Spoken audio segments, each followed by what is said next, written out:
विश्वम दर्पण दृश्यमान नगरी तुल्यम निजांतर्गतम पश्यनात्मनि माया बहिरोदभूतम यथा निद्रया या साक्षात् कुरुते प्रबोध समये स्वात्मानम् एवाद्वयम् तस्मै श्री गुरुमूर्तये नमः। इदं श्री दक्षिणामूर्तये ओम।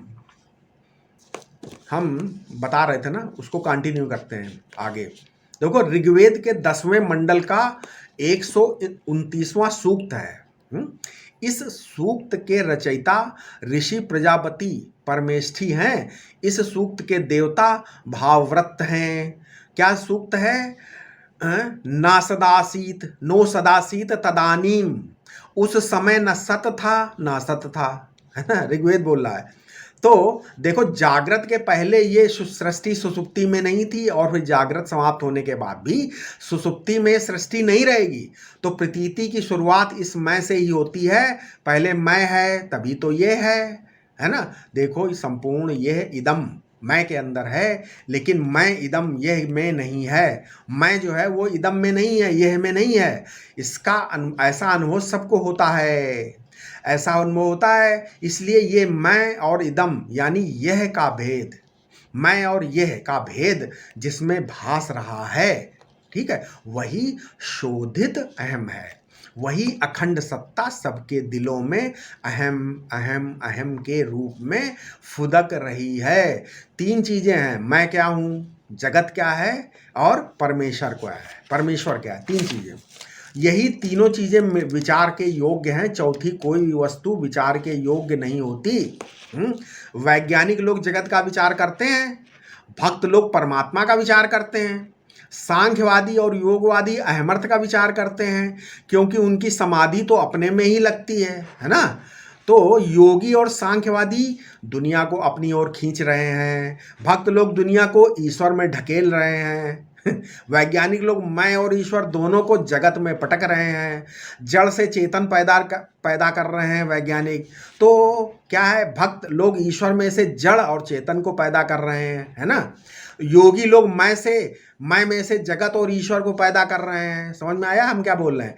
जब तक अहम बुद्धि है तब तक इन सबका, तीनों का विचार हो रहा है।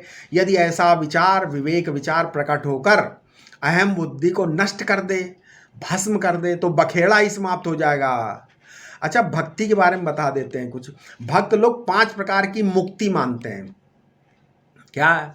पहला सालोक्य, भगवान के अपने इष्ट के लोक में रहना, उनकी प्रजा बनकर रहा, ये सालोक्य हो गया। दूसरा सामीप्य, उनका गहना बनकर है, हम तो हार बनकर उनके गले की शोभा बढ़ाएंगे भगवान की, साथ रहना, इसको बोलते हैं सामीप्य।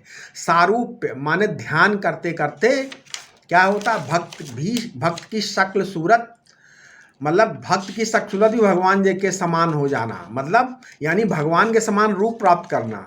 चौथा सायुज्य, भगवान में डूबकर मिलकर रहना, लीन होकर आनंद से रहना, सायुज्य हो गया। अब सृष्टि मुक्ति भी है 5वीं, माने हमें ब्रह्मा जी के समान सृष्टि आदि बनाने का ऐश्वर्य प्राप्त करना है, भगवान के समान ऐश्वर्य प्राप्त करना, ये सृष्टि मुक्ति है। लेकिन वेदांत में मुक्ति बहुत विलक्षण है, बड़ी विलक्षण है। कैसे? वेदांतियों का कैवल्य मोक्ष भक्तों से बिल्कुल अलग है। कैवल्य माने अकेलापन, जहां कोई दूसरा है ही नहीं। अच्छा, ये रूप वाली मुक्ति सालोक के सामीप्य, सारूप, सृष्टि में अलग अलग रूप बना रहता है कि नहीं रहता है? और एक होती है अरूपणी मुक्ति, माने कैवल्य में रूप नहीं बना रहता, और सायुज्य उभय रूप है। जब तक परमात्मा की इच्छा है हम उनसे एक होकर अरूप में बैठते हैं, अरूप। लेकिन वहां यहां पर जीवत तो बना रहता है, ठीक है, बना रहता है कि नहीं? देखो, ईश्वर की इच्छा से जो मुक्ति होगी, वहां ईश्वर की इच्छा से बंधन भी होगा। जहां समाधि से मुक्ति होगी वहां समाधि टूटने पर बंधन भी होगा। जहां कर्म से मुक्ति होगी वहां कर्म की शक्ति समाप्त होने पर बंधन भी होगा, है ना। तो कहेगा भाई ये तो अरूपणी मुक्ति है, यहाँ पर ये समझो मैं ही तो सालों के सामीप, सायुज्य, सृष्टि आदि को जानने वाला हूँ। कैवल्य मोक्ष तो ब्रह्म स्वरूप है। कैवल्य मोक्ष होता है आत्मा और ब्रह्म की एकता के ज्ञान से। देखो, आत्मज्ञान से कैवल्य मोक्ष नहीं होता है, बड़ी विचित्र बात बता रहे हैं ना। हम बोले आत्मज्ञान से कैवल्य मोक्ष नहीं होता और ब्रह्म ज्ञान से भी कैवल्य मोक्ष नहीं होता, ईश्वर को जान लेने से भी कैवल्य मोक्ष नहीं होता, आत्मा को जान लेने से भी कैवल्य मोक्ष नहीं होता। अरे भाई, ये तो कैवल्य मोक्ष क्या होता है? जब हम आत्मा और ब्रह्म की एकता का ज्ञान होगा, जब तब अविद्या की निवृत्ति के द्वारा स्वतः सिद्ध कैवल्य प्रकाश होता है। अंतःकरण का बाधित होना जरूरी है। ये विवेक करने वाली जो बुद्धि है, उस बुद्धि का बाध होकर स्वरूप रह जाए, उसको ही परमार्थ कहते हैं। उसमें ना कोई मुमुक्षु है ना मुक्त है। इसके बाद 28वीं कारिका क्या है? प्रणवम ईश्वरम विद्यात् सर्वस्य हृदय संसितम सर्वव्यापिनम ओंकारम मत्वा धीरो न सोचति। सबके हृदय में स्थित प्रणव को ही ईश्वर जाने। इस प्रकार आकाश तुल्य सर्वव्यापक ओंकार को जानकर बुद्धिमान पुरुष शोक नहीं करता। इस प्रणव में ईश्वर बुद्धि करनी चाहिए और प्रणव के द्वारा ही ईश्वर का वास्तविक स्वरूप समझ में आता है। देखो, मन में मोबाइल की कल्पना हुई, उदाहरण से समझो, मन में मोबाइल की कल्पना हुई और मोबाइल शब्द बोलने की इच्छा हुई, तो ये मोबाइल की कल्पना कहाँ से आई? शब्द से आई। तो ये शब्द दो प्रकार का हुआ। एक तो शब्द जो मुख के द्वारा बोला जाता है, कंठ तालु आदि के आघात से उत्पन्न होता है। दूसरा शब्द वो है क्या, जो अर्थ लेकर हमारे हृदय में पहले पहले आया। समझ में आया? तो अब स्फोट क्या है? स्फोट घट रूपी अर्थ का हृदय में स्फुरण हुआ और फिर घट शब्द का उच्चारण हुआ। ठीक है, तो घट शब्द के उच्चारण के मूल में घट अर्थ की स्फुरना और घट रूप की स्फुरना के मूल में घट शब्द। तो शब्द दो प्रकार का हो गया, एक आघात जन्य शब्द और एक अर्थ स्फोटक शब्द, जिससे हमारे हृदय में अर्थ आया। इसी को स्फोट कहते हैं। स्फुटित अर्थ, स्फुटित अर्थ अस्मात्, मतलब उसका नाम है स्फोट। स्फोट ब्रह्म, सगुण ब्रह्म, है ना। ये जो है, ये प्रणव ही सगुण ब्रह्म है। ठीक है, और प्रणव ही बोधात्मक होकर प्रत्यक्ष चैतन्य भिन्न ब्रह्म है। ये सृष्टि कैसे हुई? इसका विचार भागवत में है। भागवत के 12वें स्कंद के 6ठे अध्याय का 37वां श्लोक क्या है? समाहिता आत्मनो ब्रह्मन् ब्रह्मणा परमेष्ठिनः हृदयाकाशात् भून्नादो वृत्तिरोधाद विभाव्यते। एकाग्र चित्र सृष्टिकर्ता ब्रह्मा जी के हृदयाकाश में नादः अभूत, मतलब नाद उत्पन्न हुआ। मनोवृत्तियों के निरोध होने पर अनहद नाद का अनुभव होता है। वही जो सृष्टि के मूल में दीर्घ घंटा की ध्वनि के रूप में ये प्रणव ध्वनि है, ओम ओम, ये सृष्टि का मूल है। वही सृष्टि का मूल है, वही सृष्टि का कर्ता है, वही सृष्टि का उपादान है, वही सृष्टि का निमित्त है।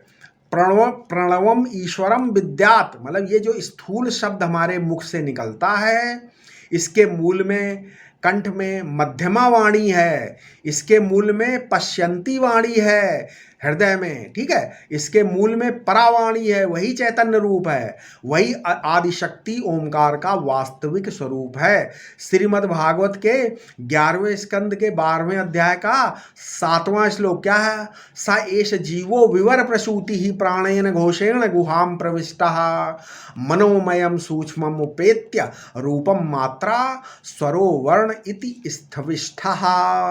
यानी वही परमात्मा ओंकार रूप परावाणी रूप से मूलाधार से उत्पन्न होकर प्राणवायु के नाद के साथ हृदय गुफा में आकर मनोमय सूक्ष्म पश्यंती रूप धारण करके अर्धमात्रा मध्यमा होकर फिर स्वर और व्यंजन रूप में इस प्रकार बैखरी रूप वाणी होती है। ठीक है, समझ में आया?